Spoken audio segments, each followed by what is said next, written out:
Bueno, buenas, ¿cómo andan? Hoy les voy a explicar rápidamente el tema que vamos a ver y tratar durante todo el segundo trimestre. Igual vamos a ir por partes, así lo puedan entender. Nosotros vamos a trabajar del periodo de 1955 a 1966. A este periodo se lo conoce como democracia restringida.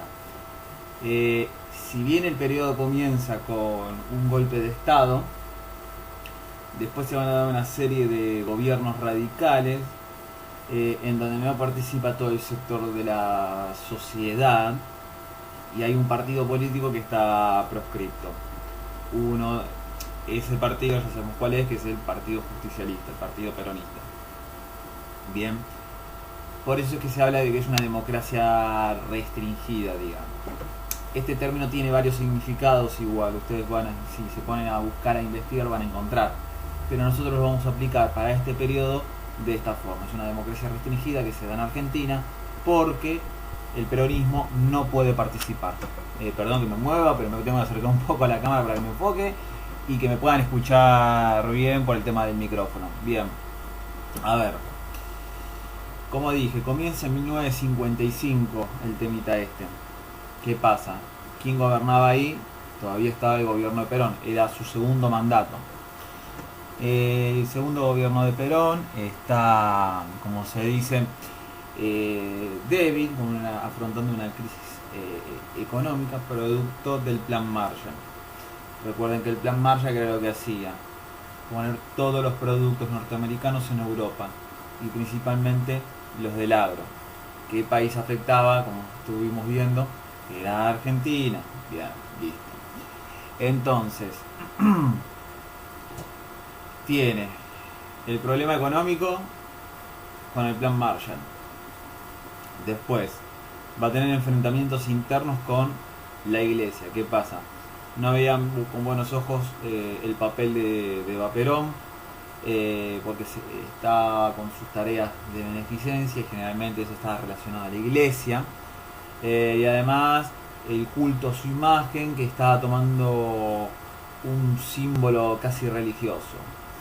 Ante esto el gobierno de Perón legaliza la ley del divorcio, o sea, saca una ley del divorcio, para que lo entiendan. Además que saca de las escuelas la enseñanza religiosa. Dentro de las Fuerzas Armadas también tiene su oposición, Perón. No vean con buenos ojos esta relación del Estado con los trabajadores y que el presidente tenga tanta injerencia dentro de las Fuerzas Armadas.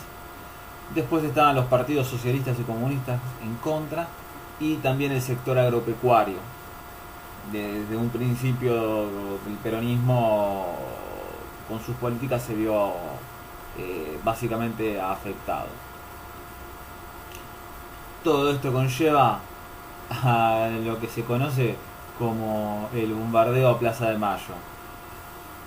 Las Fuerzas Armadas deciden hacer un golpe de Estado y bueno, la palabra se lo dice, es bombardear la Casa Rosada. El objetivo era matar a Perón, que en realidad termina matando a 300 personas, dejando más de 1000 heridos. Fue un desastre.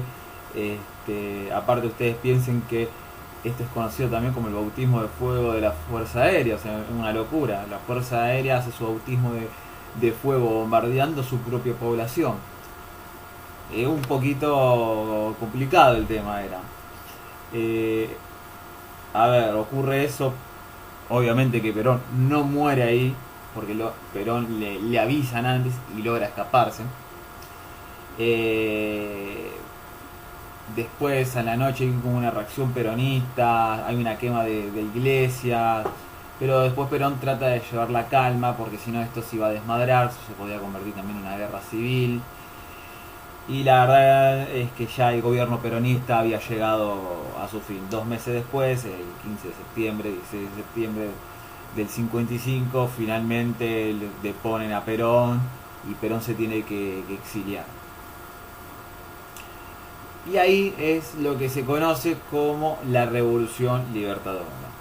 Es el golpe de Estado encabezado por el general Lonardi y Aramburu. Lonardi, cuando llega al poder, proclama una frase que dice: ni vencedores ni vencidos. Con esto estaba mandando un mensaje. Esto quería decir que proponía un peronismo sin Perón.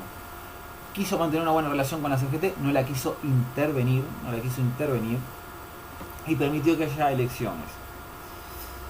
Hay una crítica hacia Perón, pero propone seguir con alguna de las políticas peronistas. Obviamente que el sector más radical del golpe de Estado no lo iba a permitir, porque para eso se hizo todo este bardo, o sea, todo este golpe de Estado, toda esta movilización, lo que hicieron.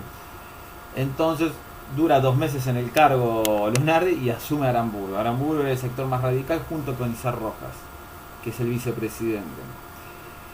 Cuando asumen estos muchachos, lo que hacen es declararse totalmente antiperonistas, intervenir la CGT, los sindicatos, encarcelar a los que eran peronistas, o sea, los dirigentes peronistas, y van a sacar el decreto 4161, en el cual sacan ese decreto para reemplazar la Constitución del 49, y el decreto 4161 lo que dice: está totalmente prohibido el partido peronista, todos sus símbolos, adhesión, etcétera. Ibas a la cárcel por solo el hecho de pintar una pared que decía Viva Perón o gritar Viva Perón.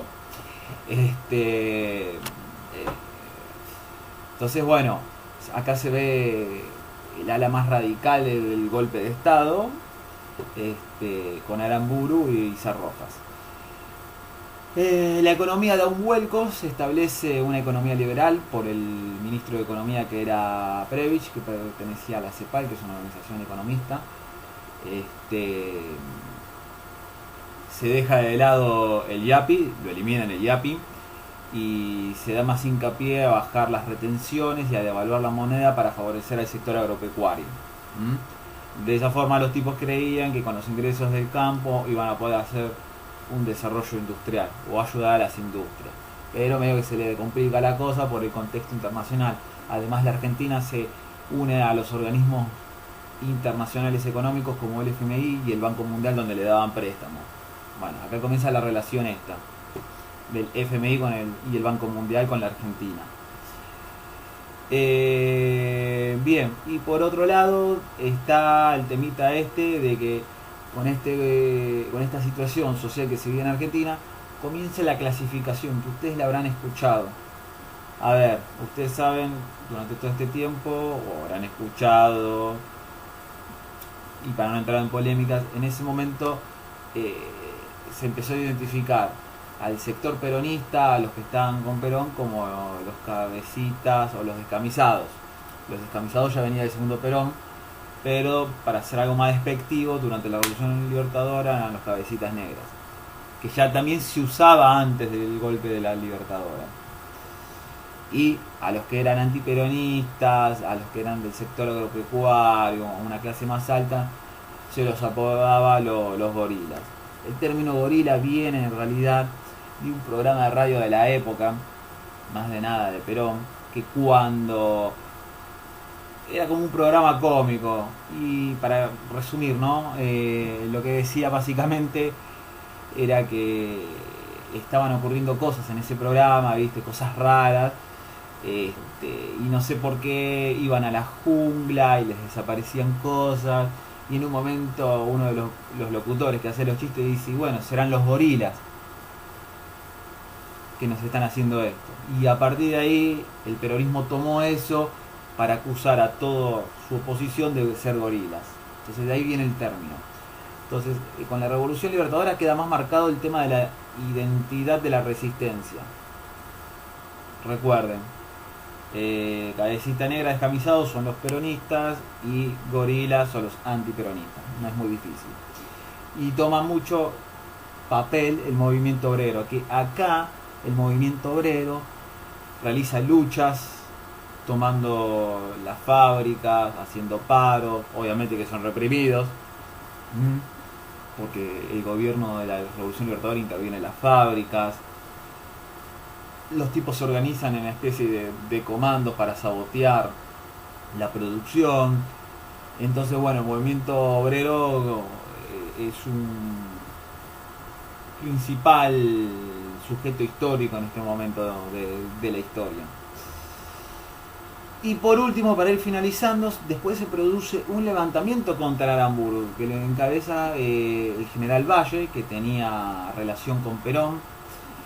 Tratan de tomar la Escuela Superior de la Mecánica, y otros sectores también del ejército. Pero bueno, Aramburu declara la ley marcial y le sacan todos los derechos a los militares, incluso a los civiles que se habían unido a este sector del ejército para sacar a Aramburu y a Rojas del poder. Y bueno, al declarar la ley marcial, son arrasados y aniquilados los muchachos de Valle. La misma palabra se los estoy diciendo, son fusilados.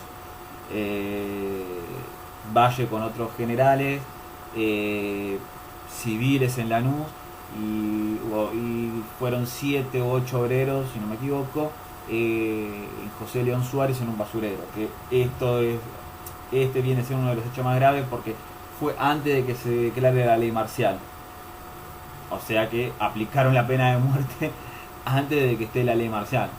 Está bien, es una locura. O sea, aparte hay que meterse en ese momento histórico. Ustedes piensen siempre tratar de ir ahí y poder pensar para ese momento, ¿no? Pero que para ustedes es algo extraño hoy en día que ocurra eso, digamos.